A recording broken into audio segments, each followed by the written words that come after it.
भारतीय वसुंधरा, जय राजपुताना।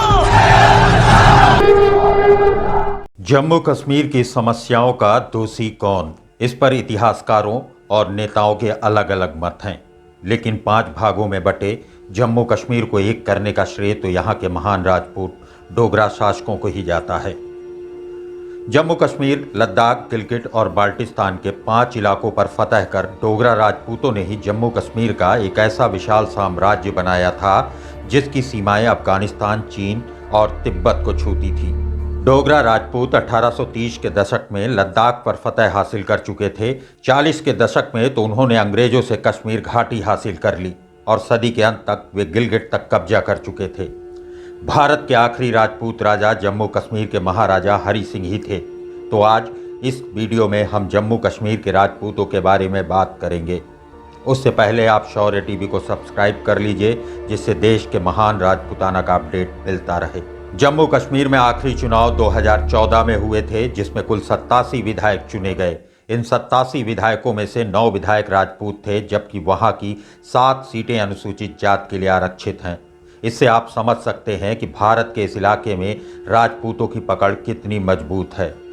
इसके साथ ही महबूबा मुफ्ती की सरकार में 2 मंत्री और 1 उप मुख्यमंत्री भी राजपूत समाज से ही था। 2011 की जनगणना के अनुसार जम्मू कश्मीर में हिंदू आबादी मात्र 28.44% ही है।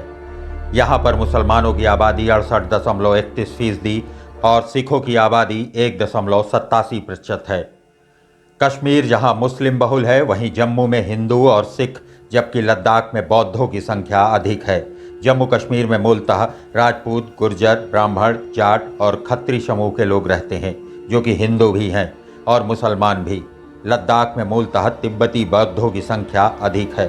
बात करें राजपूतों की, तो यहाँ की हिंदू आबादी में सबसे बड़ी संख्या राजपूतों की ही है। लगभग 30% की हिंदू आबादी में 12% से अधिक राजपूत ही हैं। जैसे कि आप जान ही रहे हैं, जम्मू में हिंदू आबादी सर्वाधिक है, इसलिए यहाँ राजपूत भी सबसे बड़ी संख्या में है। यहाँ के डोडा, किश्तवाड़, रामबन और उधमपुर जिलों में तो राजपूत बहुमत में है। आतंकवाद से प्रभावित धरती के स्वर्ग ने बहुत कुछ झेला है। इनमें से पलायन एक सबसे बड़ी समस्या है। यहाँ की बहुत बड़ी हिंदू आबादी अपने घरों को छोड़कर दूसरे स्थानों पर अच्छे जीवन की तलाश में चली गई। लेकिन आपको ये जानकर आश्चर्य होगा कि जिन इलाकों में राजपूत रहते हैं, वहाँ से पलायन कम ही हुआ है और यहाँ के राजपूतों की एक बड़ी आबादी सेना में है और देश की सेवा कर रहे हैं। वैसे तो जम्मू कश्मीर में राजपूतों के पास सबसे बड़ी लैंड होल्डिंग्स है, लेकिन यहाँ की खेती उतनी फायदेमंद न होने के कारण हम ये नहीं कह सकते कि यहाँ के राजपूत बड़ी संख्या में खेती करते हैं। भौगोलिक और समसामयिक विषयों के जानकार मुकुल देव सर कहते हैं कि मुस्लिम शासकों के दौर में इस इलाके में हिंदुओं का सामूहिक धर्मांतरण हुआ था, लेकिन राजपूतों की पदवी, सम्मान, उनका पहनावा और कल्चर भी लंबे समय तक एग्जिस्ट किया। If you will see, until the arrival of Islam, only Hindus and Buddhists originally resided here. They still reside in some places today. About 90% of Kashmiris Muslim are descendant of Hindus. All of them were Hindus before Islam arrives. For example, male Muslim clans are Langu, Hundu, Bagati, Bhan, Bhat, Bhat, Dhar, Sipru, Kasba, Bohra Muslim. These are the वो कहते हैं कि मुस्लिमों के यहाँ पहुँचने से पहले इस इलाके में केवल हिंदू और बौद्ध ही रहते थे। यहाँ के लगभग 90% कश्मीरी मुसलमानों के वंशज हिंदू ही हैं, जैसे कि कुछ प्रमुख कश्मीरी मुस्लिम कुलजिल में लंगू, हांडू, बगाती, भान, भट्ट, बट, धार, दार, सप्रू, किचलेव, कस्बा, बोहरा आदि पहले हिंदू ही थे। Sheikh, head of the caste by the Arab rulers and Mirza by the Mughal rulers. Mughal देव सर यहाँ के कन्वर्टेड राजपूतों के बारे में कहते हैं कि अपने धर्मांतरण के बाद भी अपने वंश या अपने पूर्वजों का सम्मान करते हैं। कई परिवारों के पास अपने वंशों का रिकॉर्ड भी है। जम्मू कश्मीर में रहने वाले राजपूतों की प्रमुख उपजातियाँ जामवाल, सांब्याल, राकवाल, परियार, कोटवाल, पठानिया, सलातिया, बाहू, चिब और मिन्हास आदि हैं। इनमें से ज़्यादातर को अपने उपनाम उन जगहों पर ही हैं जहां उन्होंने शासन किया था। वैसे तो यहाँ की राजनीति में हिंदुओं का प्रतिनिधित्व कम ही है, लेकिन हिंदुओं में जो भी आगे हैं उनमें ज़्यादातर राजपूत ही हैं। यहाँ के आखिरी विधानसभा में कुल 9 विधायक राजपूत थे, जबकि जीतने वाले कुल 25 विधायक हिंदू थे। 2019 के लोकसभा में भी कुल 6 सांसदों में से 2 सांसद हिंदू हैं, जिनमें से एक राजपूत जितेंद्र सिंह उधमपुर से जीते थे, जिन्हें केंद्र में मंत्री पद भी मिला। इसके साथ ही पूर्व उप मुख्यमंत्री निर्मल सिंह राजपूत ही थे। महाराजा गुलाब सिंह और उनके सेनानायक जोरावर सिंह कहलूरिया की इस कर्मभूमि को राजपूतों ने ही स्वर्ग बनाया था। भारतीय इतिहास के लेखकों ने भले ही यहाँ के आखिरी महाराजा हरि सिंह के बारे में कुछ भी लिखा हो, लेकिन ये तो नॉन फैक्ट है कि नेहरू शेख अब्दुल्ला के प्रति विशेष लगाव रखते थे, जिसके कारण राजपूतों के बसाए स्वर्ग को आतंकवाद की गहरी खाई में ढकेल दिया गया।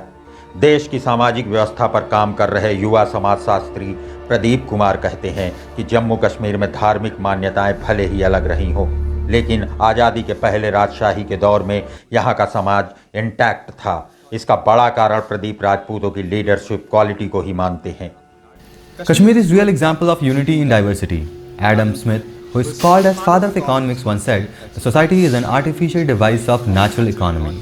And this was very much relatable to society of Kashmir. Many historians and sociologists have stated in the books that before independence in the era of monarchy, which can be understood or known as Rajshahi, the society of Kashmir was very intact and ran smoothly. And a big reason for this was the good leadership quality of Rajputs, which is still visible today. But due to the policies of first Prime Minister of independent India, Pandit Jawaharlal Nehru, Sheikh Abdullah's movement, and Pakistan interference led disintegration of Kashmir's intact society. Although it can be justified by McLever definition of society, which says society is a web of social relationships, which always changing, and the changes are visible today in almost every society, so as in Kashmir. The converted Muslim of Kashmir also followed the customs in that region. But political policies of various leaders, several revolutions and many other reasons disturb the entire structure of society of Kashmir. That is why even today disintegration in societies can be witnessed. यहाँ की हिंदू आबादी पर बहुत अत्याचार हुए हैं। मुस्लिम इतिहासकार हसन ने अपनी पुस्तक हिस्ट्री ऑफ कश्मीर में कश्मीरी जनता के धर्मांतरण के बारे में लिखा है कि सुल्तान बुतशिकन सन 1393 ने पंडितों को सबसे ज़्यादा दबाया था। 3 खिरबार यानी कि 7 मन जनेऊ को इकट्ठा किया, जिसका मतलब है कि इतने पंडितों ने धर्म परिवर्तन कर लिया। इससे आप समझ सकते हैं कि किस तरह का अत्याचार झेला है इन लोगों ने। शौर्य टीवी यहाँ के राजपूतों के साथ ही तमाम हिंदू आबादी से अपील करता है कि साथ मिलकर एक दूसरे की मदद करें, इसे फिर से स्वर्ग बनाएं।